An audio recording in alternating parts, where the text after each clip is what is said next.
think it's good.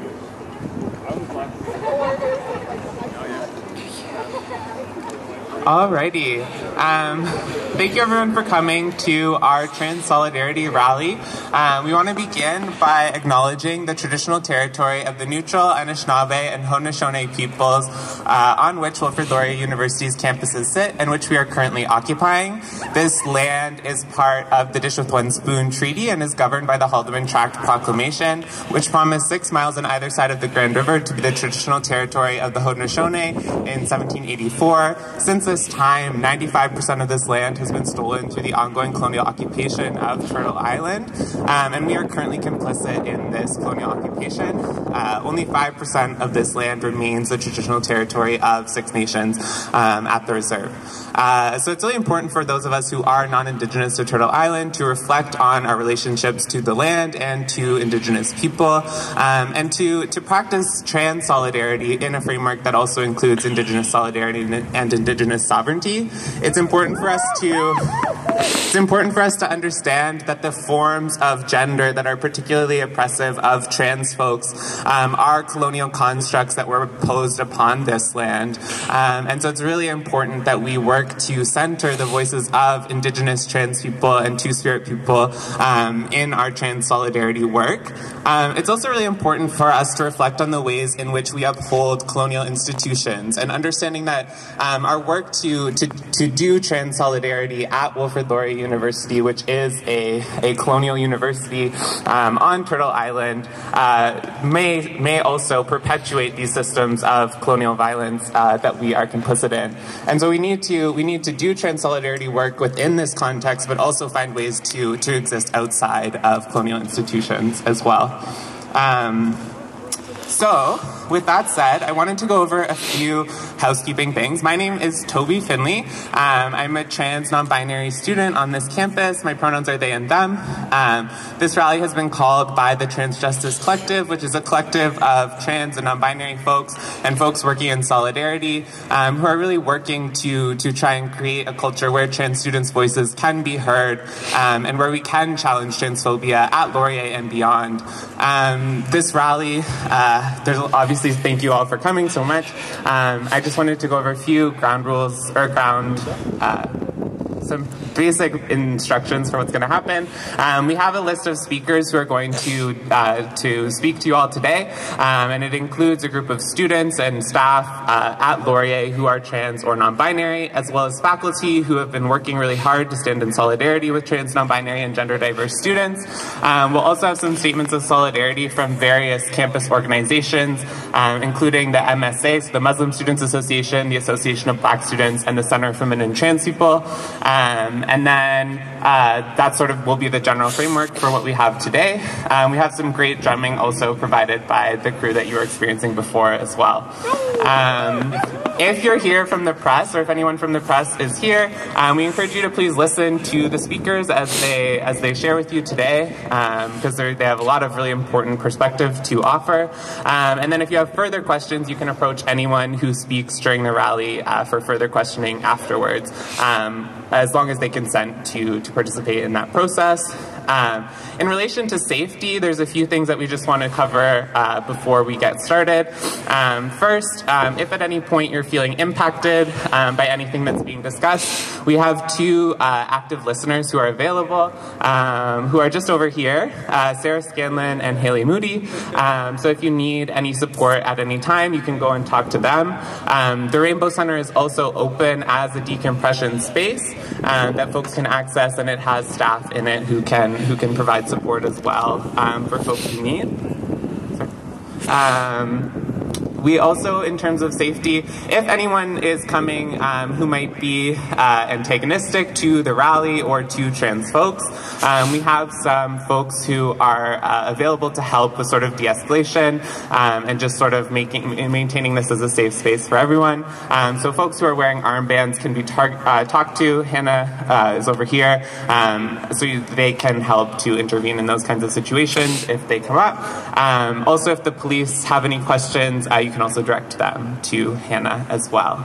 In terms of housekeeping, is that Also just in terms of safety, if for after the rally you have any questions about how to maintain or uphold your safety, we have some handouts for social media safety that folks can use if you, we know that folks who are speaking out or being part of these conversations are being targeted online in very serious ways. And so if you need any support around social media safety, we have that available, and you can also talk with any of the folks who are wearing armbands around that as well. Great. So this rally has been called primarily in solidarity with trans, non-binary, and gender-diverse students, staff, and faculty on this campus who are experiencing a lot of harm and violence as a result of our contemporary campus context. And it's also being called directly in solidarity with the WLU Rainbow Center, which I am also the administrator of, if I change hats quickly for a second. And the Rainbow Center has been at the center of a lot of this violence and this backlash that has been going forward. We at the Rainbow Center have been dealing with this issue since November 1st and continuing to face incredible amounts of violence as the situation sort of escalated. Each time feeling like it could not escalate any further and continuing to do so. On December 1st, we released a list of demands on behalf of the Rainbow Center, primarily because the university was not sticking to a lot of the things that we were being told would happen and was not providing adequate supports to trans, non-binary, and gender-diverse students and the Rainbow Center. These demands, we've already seen some small wins and some small steps in the correct direction after these demands have been released, and we, as trans, non-binary, and gender-diverse humans, are going to continue to act out and to speak up until these demands are realized. So I'm sure folks might have seen them, but I just wanted to read them quickly so that everyone could reflect again on the demands that we've issued. First, we've asked for a public statement naming that transphobia is a problem at our institution, and that problem is impacting trans, non-binary, and gender-diverse students, staff, and faculty. We want Laurier to publicly acknowledge the ways trans, non-binary, and gender-diverse individuals are being harmed and commit themselves to challenging the systems of transphobia and cisnormativity in all of the university's endeavors. Second, we want President Deb McClatchy to issue a public apology to trans, non-binary, and gender-diverse students, staff, and faculty for failing to acknowledge the transphobia that exists on our campus or provide adequate supports. We want Deb to say that she is sorry for failing to uphold the experiences and safety of trans, non-binary, and gender-diverse people in the Laurier community, and for her complicity in maintaining transphobia. Third, we want to immediately implement safety measures that have already been requested by the Rainbow Center, so we've included some examples of those, and we want to create proactive safety measures in consultation with all members of the Diversity and Equity Office, so that future safety concerns can be addressed immediately when threats to marginalized students occur. Deserve to have that space. We see that in so many ways in our communities. We see it in the high murder and suicide rates in our communities, especially for racialized trans women. We see it when we have our concerns over basic healthcare and employment rejected or outright ignored. We see it in high levels of poverty and incarceration, and we see it in just everyday conversations that pit our very real concerns as nothing more than hurt feelings. And our concerns are so much more than that. And I want to keep that in folks' minds as we move forward today, that a lot of the things we're going to be talking about are written off in the media as hurt feelings or being too sensitive, but we're talking about people's lives, and we're talking about people's right to exist safely in the world. And when I look around and I see everyone here, I know that what we're thinking and what we're saying is true, because it's not just us. There's lots of allies here too, and I really appreciate that. And it reminds us that we're not just making this up. The media and lots of public conversations wants us to believe that our experience in the world is an illusion and we're making this up in our minds. But to see everyone here helps justify that that's not actually the case. Trans and non-binary people, I really want to say, are some of the bravest people I know, and that's not because any of us want to be, but because we have to be.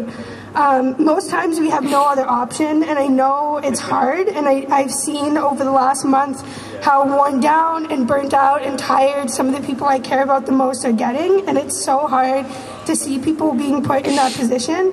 But also this isn't new for us. Trans people have been doing this forever. We've been resisting and surviving in this way forever. And we've been fighting for a lot longer than a month. We're going to continue fighting for a lot longer than a month. And I don't want any of the people that I care about and anyone here to have to fight. I think we all don't want that. But I really couldn't ask for like a better crew of people to like stand behind us during this time too. In the last month, I've seen folks pull through for each other in really beautiful ways. I've seen people survive through really aggressive attacks, both online and in person. And people just keep showing up for each other in like really amazing ways that just blow my mind. There's lots of heaviness and hurt, and there's a lot of trauma that's happening right now, but there's also a lot of love and community, and I think that's like the main thing that's like keeping a lot of us together and keeping a lot of us going. The last thing I want to say is that I stand in solidarity with every trans non-binary student and community member who has seen their identity put up for question. I stand in solidarity with every ally, faculty, and staff member who has put themselves on the line for this. And I know people are getting really aggressive backlash, and we all see that. And we wish that wasn't happening to you, but we appreciate so much the support that you show us. And I also want to stand in solidarity with every person who couldn't make it today because they're too tired, burnt out, or worried about their safety.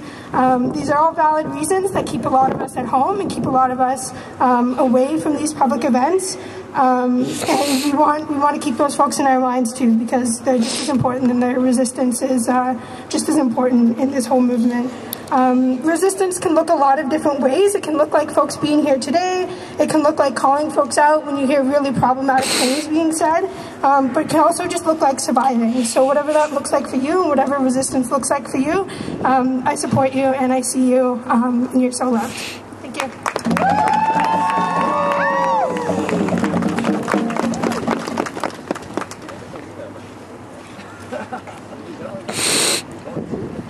Our next speaker, thank you so much, Jay, for your words. Our next speaker is going to be Milas Houston. If you can give them a big round of applause.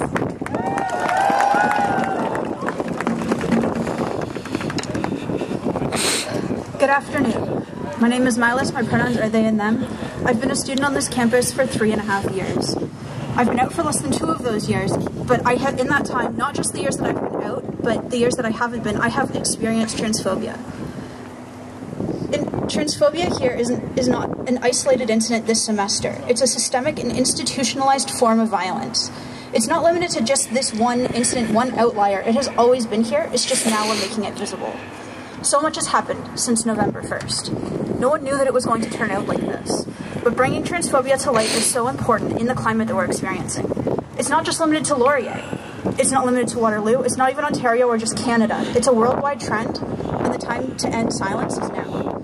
It's not an academic debate either, and it never has been. Not for me, not for trans folks who are out there every day defending and justifying their existence. This is not about learning to face challenging ideas. We know that the world is not a kind place. We know that we will have to face people who do not believe in our identities. We know it better than anyone because we are living it every single day. That doesn't mean that this institution does not have an obligation to inclusivity and equity in our classrooms. Throughout this incident, many statements have been released, including an apology which came before the results of the formal investigation. None of the statements released by Laurier administration have included the word transphobia. None have acknowledged the underlying issues at play here. And by apologizing, the school has been complicit in furthering the narrative which actively covers over transphobia at the heart of this incident. When trans students act and speak out and begin to shift the narrative in order to make more voices heard, the universities tried to appease us. A hastily scrounged up email listing supports sought to remind us that Laurier welcomes diverse perspectives within freedom of speech. The latest statement suggests that Laurier has always been a welcoming place for LGBTQ2S students and that safety measures have been put in place.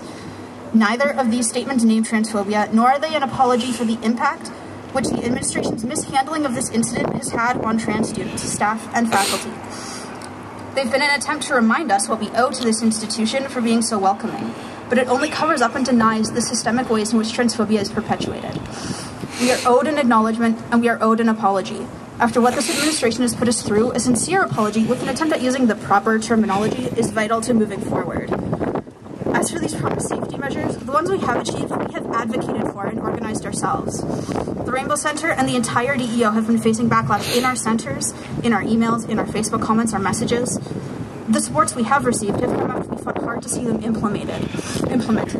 What this tells me is that people are failing to take these threats seriously until we have done the work to take care of it ourselves. Interestingly, the one thing that does seem to be moving forward is the free speech task force that the administration has been putting together. Notably absent from this task force are people, is any equity representation. It will not serve to protect the expression of marginalized groups on campus, and no guidelines exist to ask it to do so. By rushing this task force, the university opens itself up to an even deeper institutionalization of transphobia, racism, and more. If the institution will be slow to respond to transphobia, it can also be slow to put this task force into action in order to consider more carefully the impact that it will have. There must be clauses explicitly against hate speech, which also define explicitly what that will look like. Freedom of expression has a long precedent of being used to cover over hate speech and bigotry, and to give a platform to people who already have one in order to bully into silence those who do not. This task force must be created in consultation with marginalized communities on campus who have been denied a voice thus far, and it must include representation from those communities and from the DEO. If the university wants to be a welcoming place for LGBTQ2S students, we must take steps to become that way. That begins with healing some of the damage done and addressing the impact that this has had on their students. We currently have one person in this entire institution who's capable of giving support to trans and non-binary students without us first having to educate them on what it's like to be trans or non-binary on campus and what that means for us. The emotional labor that we must do in order to access mental health resources makes those resources inaccessible. The one person that we do have is so overworked in the climate on this campus, and the school can do better. It needs to do better. We need more counselors. We need more mental health experts who are capable of providing care which does not ask for education from students, which they are supposed to be serving. We need counselors who are people of color, who are trans, who are non-binary, who are part of the LGBTQ2S community. We need supports to be in place which are actually accessible for the people who are most impacted. Hiring another sexual violence response coordinator and a counselor who meets these requirements creates that resource. And it's a way for this university to demonstrate that it actually cares about the well-being of its trans and non-binary students, staff, and faculty in a way that goes beyond an empty statement. Further, the university can show commitment to becoming a more inclusive institution by hiring a trans faculty member to serve as a Canadian Research Chair on transphobia. By inviting someone to actually look into the transphobia that exists in systemic ways on this campus, they open themselves up to becoming a place which then challenges that transphobia. It shows a commitment to improving gender equity. It shows a commitment to making a change, and it shows a commitment to actually supporting the students whose diversity they have claimed to value.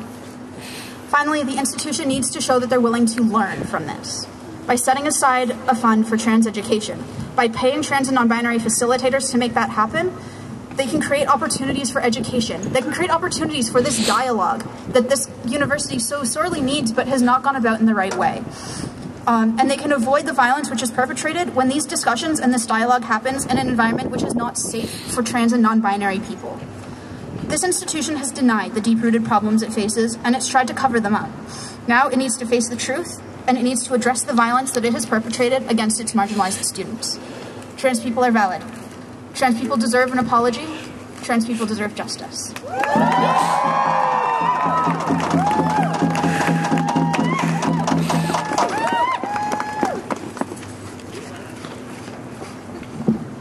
Big thank you to Milas for their words as well.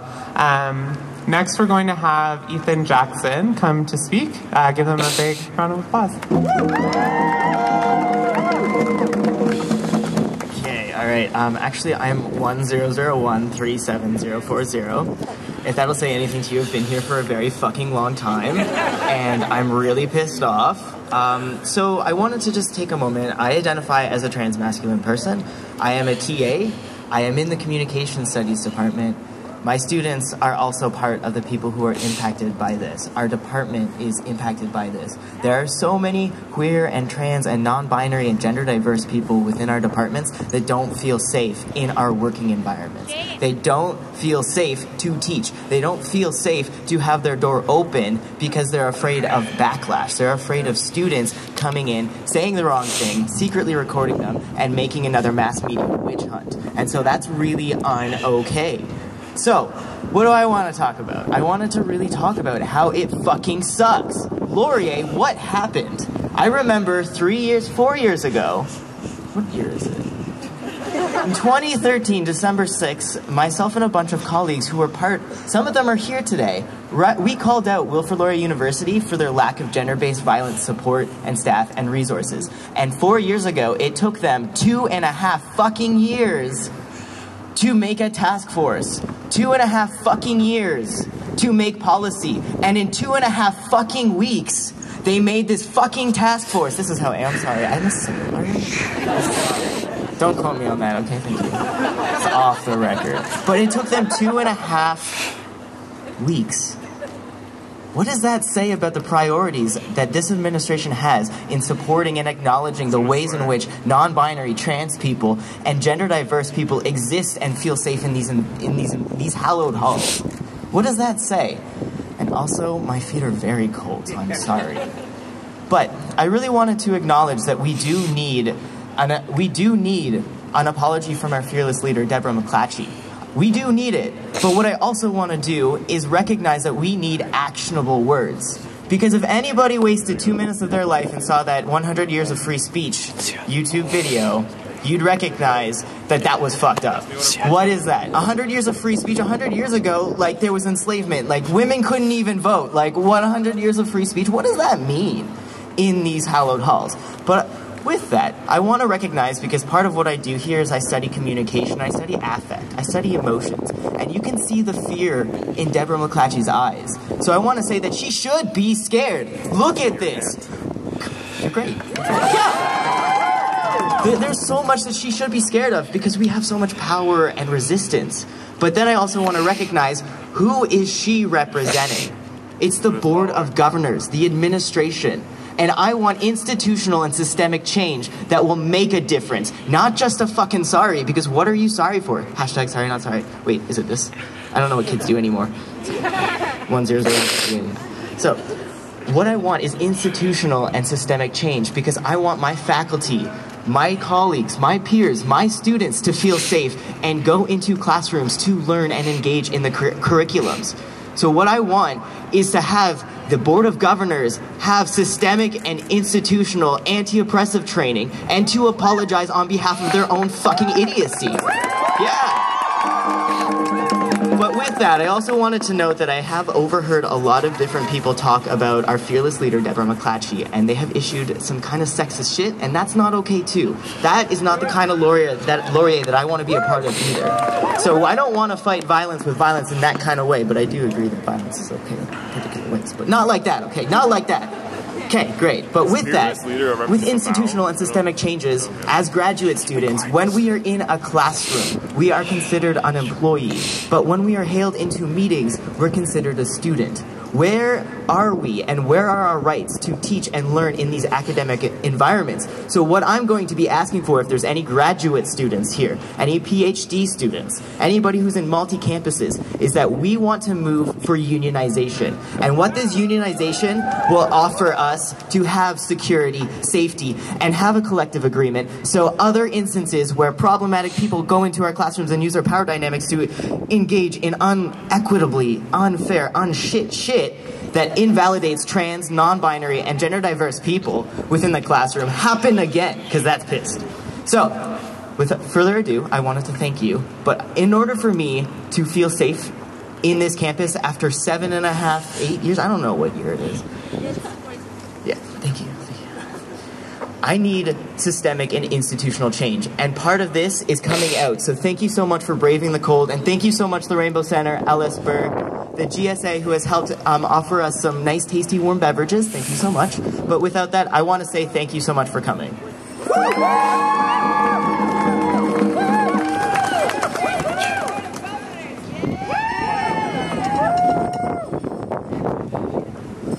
Thank you, Ethan.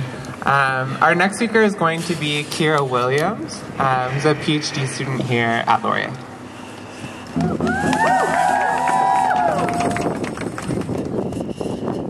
Hi, it's nice to see all of you. It's loud. My name's Kira Williams. I'm a trans woman and a PhD student here at Laurier in the geography department. I'm actually non-binary. Don't tell them that because I couldn't put it in my letter because I was scared it would make them react even worse.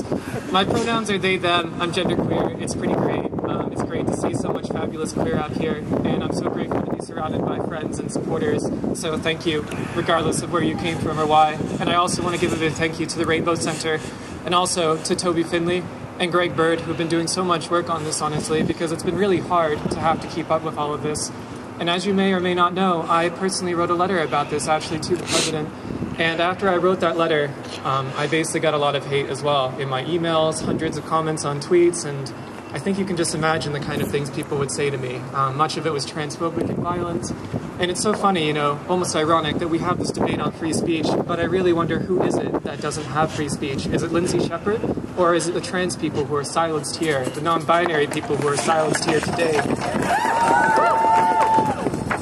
I'm a trans woman, and from my view, though I know that's not true of all trans people, I've been a woman my entire life, and my womanhood is very valuable to me personally. And the fact is that, you know, when you grow up as a trans woman, you go through many things, and I've experienced the misogyny and transphobia and trans misogyny that's associated with that growing up. I grew up in a world that wasn't designed for people like me, or for people maybe like you, regardless of whether you're non-binary or trans. And I think you can understand why the kind of violence that we experience, sexual assault, murder, theft, physical violence, denial of employment, all of these things, they stack up. And for me, I had to look at myself in the mirror every day for 25 years, and I couldn't do it because it was so painful, because of my own dysphoria. And I'm happy to say that after coming out, not only do I feel much better, but I think that society is starting to change for the better. And I just want to add as well that since I came out, you know, there have been some things that I didn't really expect. And now I'm facing a whole new, different type of trans misogyny. One that basically targets trans people and targets women and targets trans men and non-binary people by virtue of our being so courageous as to be outside in the everyday just being us. Just being us. Because it's so hard. And I understand, you know, if this is what you're going through right now, I'm also there. And I'm trying my best to work through every day and to not talk about it because while I'm in the middle of, you know, being a PhD student, I'm also going through puberty again. I'm too old for this shit, honestly. But like, what can you do? I mean, I grew up in a world where this happens, right? And I'm going through many other things that I don't talk to people about, like horrible things. Because the fact is that, you know, not only as a trans person, but also as a woman, like, we're silenced about these issues. We can't talk to others around us, especially not people whom we can feel we can trust. You know, every day we just have to go to work. We have to go into our classes and pretend like everything is okay. And that brings us down to Lindsay Shepherd. So let's ignore Lindsay Shepherd. I really don't give a shit. She already got an apology. She's good. Thanks. And now I want to talk about what really matters, which is about the trans-related violence that nobody apparently seems to be talking about, whether it's columnists and newspapers who think they know everything about trans issues, some of whom have apparently interviewed me and not known a single thing about what it's like to be trans, which really, really disappoints me. Or from the administration of this university, who apparently can't even issue an apology or whatever the hell that was yesterday. I don't know if you saw it, but I was like, wow, so queer people exist, I guess. That's pretty good. And I even think I saw the word trans, like once somewhere in there. And the university was almost like mocking. It was like, oh, well, of course we'll defend like queer people. And like not even pointing out that this was specific violence against us. So now, let me bring me over to my core point, which is part of the reason why I'm so damn mad. And why I wrote this letter is because the fact is that the trans-related violence aspect of this whole thing has been ignored by so many people. And the fact is because most of them, not only do they not understand what it's like to be non-binary or trans like us, they frankly don't give a shit. And that really disappoints me, honestly. But I'm so grateful that we can come out here today and at least talk about this, because somebody needs to hear, and this administration needs to hear our voices. Because if you're like me and you're trans or non-binary, you understand how hard it is to speak up in this climate. So let me talk a bit about my letter. When I received the president's apology, I originally was trying to stay out of this whole thing. I saw what Lindsay Shepherd had done, and I was really disappointed. But as with all the trans misogyny that happens around me, nowadays I just try and avoid it. Because the fact is that you're just trying to get by and survive every day you can, you know? And you don't want to end up being another trans woman who's been murdered. But the fact is that when the president issued this apology, it really upset me, even more than what Lindsay Shepherd did, and that is playing hate speech. Hate speech that says people like me, like you, should not exist in the classroom, literally. But the fact is that I was upset because the president didn't even mention we existed. There was no reference to trans people. There was no reference to non-binary people. There was only free speech. There was only Lindsay Shepherd. There was only apologizing to this person who thought it was okay to violate the Ontario Code of Human Rights, who thought it was okay to violate the spirit of the Charter of Rights and Freedoms, to violate the university's gender discrimination policy. And all I heard from the president and the board of governors, as was pointed out from Ethan, is they don't give a shit. That's all I heard. Shame indeed. And when I wrote this letter, I was scared because I knew that I was in a position to do something, or at least speak up. And I knew so many trans people around me in the community and non-binary people were able to speak up because they're either in a position where they didn't feel safe, like me, or they're marginalized in other ways. So, for example, maybe they're a trans woman of color. And here I was white, and I was a PhD candidate. And while I'm not totally safe either, I thought that the least I could do was try and speak up for some of us, even though I know I'm just one voice out of many. So let me talk a bit about what I put in this letter. I said the fact is that hate speech has real consequences. Hell, just speech has real consequences. When you say something in the classroom, the university is implicitly giving legitimacy to it. It doesn't matter the difference between what can be debated and what is debatable. My life, my existence, is not debatable.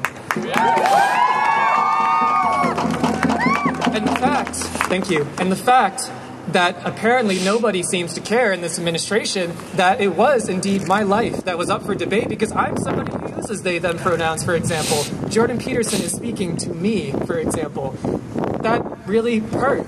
And you know what I wanted to see was I wanted to make this as clear as possible for the president and anyone who would read, especially cis people who might not understand our experiences. I wanted to tell them, how is it that speech links up to trans-related violence? Like, what is it that connects someone saying hate in the classroom to what happens to you and I on the street every day? And I tried my best to do that, but I guess in the end so far, it hasn't necessarily made as big of a difference as, I don't know, maybe I hope, because this president's response is really honestly disappointing. But I do want to add, though, that in the sea of apologies and quote-unquote task force on free speech, which, if you're here, I'd recommend you boycott the shit out of that, because seriously, task force on free speech. Anyways, I hope... Indeed, indeed. Yeah, apparently the political discomfort of Lindsay Shepherd and the Board of Governors is more important than our lives. So I guess that gives you a good indication of what we're kind of dealing with here. You know, I guess what I was feeling when I wrote this letter is the fact is that we not only deserve an apology, but we deserve to hear the university recognize our fucking existence, because we exist. That's good. And I don't think that's really hard. Like, you know, like, trans people exist. Dr. Peterson is a transphobic hack.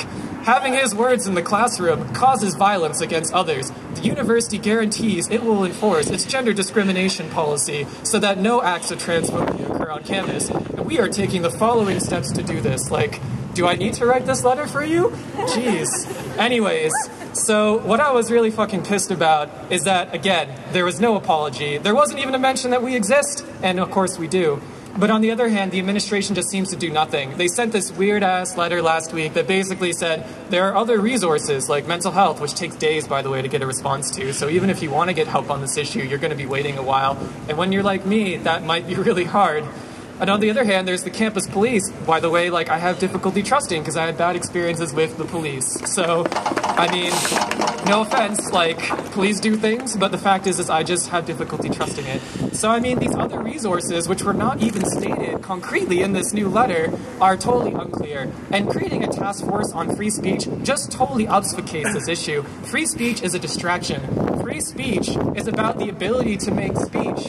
And the question is not the legal equality of speech, but the materiality and the position of power, which empowers you to say things. And the fact is that the people who can't speak are us, trans and non-binary people. And the reason is because if we speak up, we're going to be attacked. We're going to be attacked. That's all there is to it. And the fact is that the people who are fighting for this are more concerned with their feelings, honestly, about the potentiality of that then the political consequences, and honestly, medical consequences, sexual assault consequences, the violence that we'll face. And that really disappoints me, not only as a political being, so someone who is in this system, but also as a human being. Like, how can you allow this to happen to other people around you and not even be concerned about it? So, to kind of wrap things up, I just want to say that on the one hand, for me, the major issue about all of this is talking about the trans violence and non-binary related violence that's been happening to all of us for such a long time. And it exists here on campus too. And the reason I felt so unsafe coming here to teach is because of that violence. And the fact is that the administration so far has given no guarantee that it will even do anything about this. This task force on free speech is more obsessed with trying to make sure the university's reputation isn't hurt than honestly enforcing its pre-existing policies. It doesn't even need to make new policies, apparently. It's already got them. But, of course, it can do better there, too. So, what I'm calling for is not only the apology, and God, that would be such a nice step. But I'm a bit pessimistic. I'm also calling for the university to take concrete steps, change this task force, rename it, give it new objectives if you're going to even have it, put some trans and non-binary people on it, for God's sake. Yeah, thanks. And then actually give us concrete evidence that something is being done and that trans people exist and that you'll actually protect non-binary people when violence happens, not just make letters about it that dismiss us as if it was so obvious already that we're already protected. Because the reality is, President, we're not. Thank you.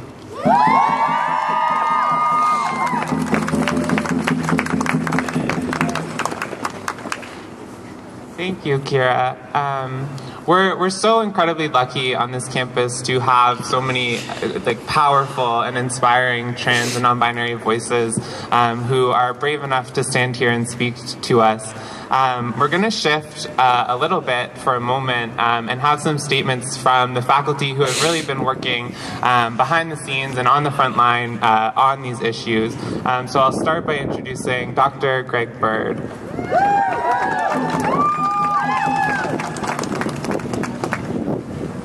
Hello everyone, and thank you for coming here today. I'm sick, so bear with me, but I just want to say, I'm going to keep this short. I want to say how proud I am that this event is happening today.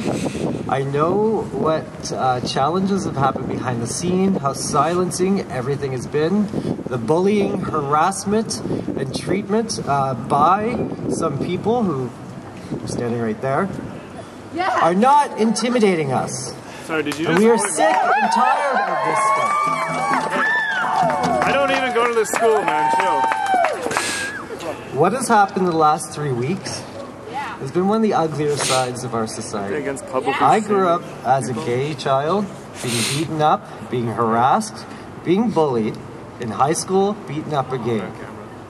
What the students at the Rainbow Center have gone through the last 3 weeks I have nothing to compare in my life with what they've gone through.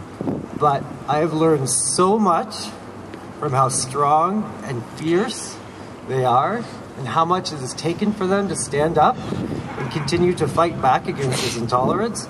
And I'm so proud of everything they've done. And I hope that all of us can continue to give them support. And I want to just take a moment here and everyone give a big round of support for the Rainbow Center.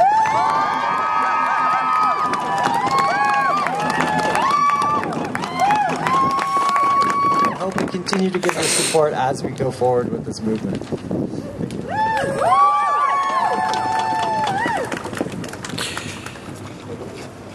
Thank you, Dr. Bird. Our next speaker is going to be Dr. Jasmine Zine, also from the Sociology Department. So please give her a round of applause.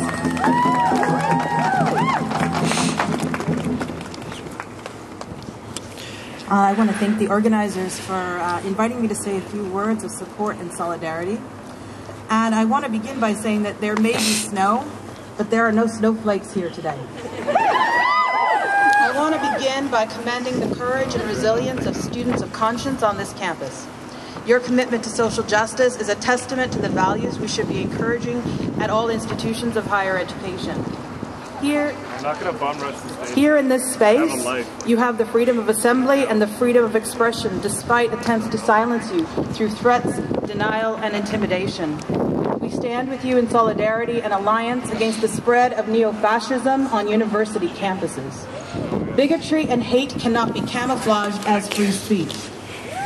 The right lash you're experiencing through hate messages and threats is meant to silence you, ironically under the guise of protecting free speech, and is evidence of the malice behind this movement. When have we seen the architects of the so-called alt-right say "not in my name" to the tactics of bullying and harassment by their far-right supporters? If they're truly interested in the greater good, why do we allow their silence to condone these acts and become complicit in them? Neo-fascism has no place on our campus or in society, and yet these new groups are rising up from the shadows of internet chat rooms